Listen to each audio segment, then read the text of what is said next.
சற்று முன் கிடைக்கப்பெற்ற மிக மிக முக்கியமான செய்தி ஒன்று வெளியாகி உள்ளது. வசமாக சிக்கிய ஸ்டாலின் ஜெர்மனியில் முதலாவதாக 3500 கோடி வரை தமிழகத்தில் முதலீடுகளை பெற்றதாக நேற்று தொழில்துறை அமைச்சர் தெரிவித்துள்ளார். தற்பொழுது ஸ்டாலின் அவர்கள் இதற்கு முன்பாக 10,000 கோடி வரை முதலீடுகளை பெற்றுள்ளார். 4 முறை வெளிநாடு பயணம் மேற்கொண்ட நிலையில் இன்று வரை எந்த ஒரு நிறுவனங்களும் தமிழகத்தில் புதிதாக அமைக்கப்படவில்லை.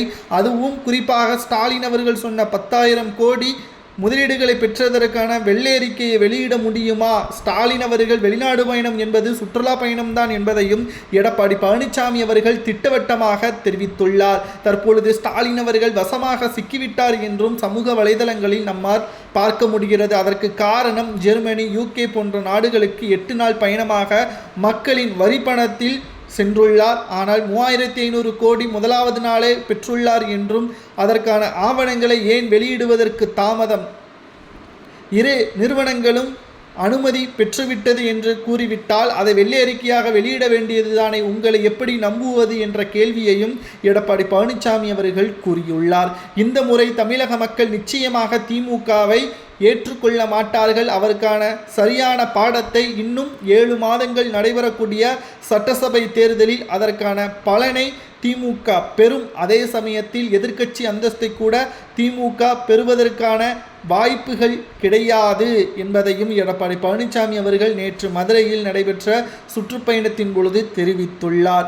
இரண்டாவதாக எடப்பாடி பழனிசாமி அவர்கள் கூறிய மிக முக்கியமான தகவல் என்னவென்றால், தற்பொழுது வெளிநாடு பயணம் என்பது தமிழகத்தில் சேகரிக்கப்பட்ட கருப்பு பணங்களை வெள்ளை பணமாக மாற்றுவதற்கும் அதில் வருகின்ற சட்டசபை தேர்தலில் விநியோகம் செய்வதற்கும் ஸ்டாலின் அவர்கள் போட்ட திட்டம்தான் என்பதையும் தற்பொழுது எடப்பாடி பழனிசாமி அவர்கள் கூறியுள்ளார். இது உண்மையாகவே இருந்தால் நிச்சயமாக வசமாக ஸ்டாலின் அவர்கள் சிக்குவார் என்றும் சமூக வலைதளங்களில் நம்மால் பார்க்க முடிகிறது. 2026 சட்டசபை தேர்தலில் திராவிட முன்னேற்ற கழகம் நிச்சயமாக தோல்வியடையும் என்று எடப்பாடி கூறுவது சரிதானா? அல்லது ஸ்டாலின் அரசு மிக சிறப்பாக இருக்கிறது, கடந்த 4 ஆண்டு செல்வ செழிப்பாகவும் பசுமை பூக்களாகவும் தான் தமிழகம் விளங்குவதாக திமுகவின் நிர்வாகிகள் கூறுவது சரியா? உண்மை என்ன என்பதை நீங்களே கமெண்ட் வாயிலாக கூறுங்கள். இந்த 8 நாள் பயணம் ஸ்டாலின் அவர்களது குடும்பம் சுற்றுலா செல்வதற்கு மக்களின் வரிப்பணம் செலவு செய்யப்பட்டதா என்பதை எடப்பாடி குற்றம் சாட்டுவது சரியா? எடப்பாடி பழனிசாமி அவர்கள் கூறுவது சரியா என்பதை உங்களது கருத்துக்களை கமெண்ட் வாயிலாக கூறுங்கள். அதுபோல் வசமாக சிக்கிய ஸ்டாலின் அவர்கள் ஜெர்மனியில் முதலீடுகளை பெற்றதை வெள்ளை அறிக்கையாக வெளியிட முடியவில்லை என்றால் எடப்பாடி கூறுவது உண்மையாகத்தான் இருக்கும் என்றும் பலரும் கூறி வருகிறார்கள். இதை பற்றி உங்களது கருத்துக்களை மறக்காம கமெண்ட் வாயிலாக கூறுங்கள்.